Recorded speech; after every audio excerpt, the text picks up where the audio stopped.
தீபாவளி என்னோடய தீபாவளி வந்து only with பட்டாசு தான். மற்றபடி ட்ரெஸ்ஸஸோ ஸ்வீட்ஸோ எதுவுமே கிடையாது. சின்ன வயசுலேருந்தே அப்படி தான்.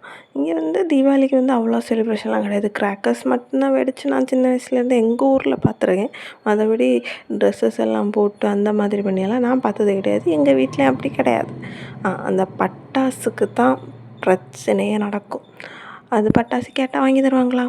நோ, வாங்கி தர மாட்டாங்க. அதுக்கு நம்ம உருளணும், பெறலணும், அடி வாங்கணும், அழணும், அழுதுட்டு ரூமில் போய் படுக்கணும், படுத்து நல்லா தூங்குவோம். அழுது தூங்குவோம்.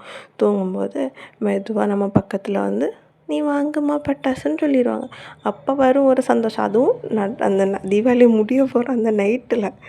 சரி பரவாயில்ல, எப்படியோ வந்துச்சேன்னு சொல்லிட்டு நம்மளும் பட்டாசு வாங்குறதுக்கு போனால் எங்கள் ஊர்லெலாம் பட்டாசு ஒரே ஒரு இடத்துல தான் கிடைக்கும். அதுவும் மெடிக்கல் ஸ்டோர், ஃபார்மசி.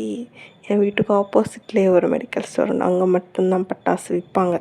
எந்த ஊரில் அது இப்படி விற்று பார்த்துருப்பீங்களா? எங்கள் ஊரில் விற்பாங்க.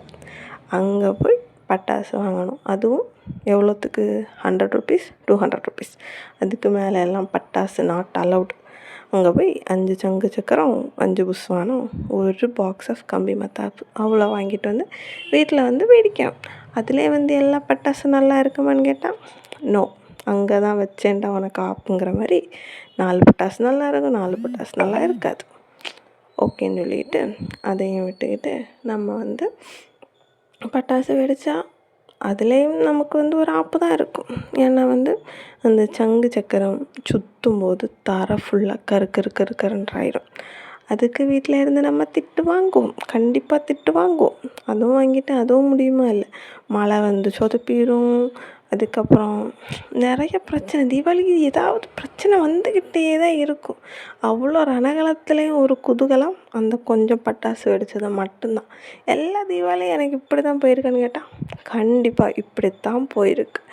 அதனாலே வந்து அதுக்கப்புறம் வளர தீபாவளி செலிப்ரேஷன் வேண்டான்னு தோணுச்சு, விட்டாச்சு. இப்போல்லாம் தீபாவளி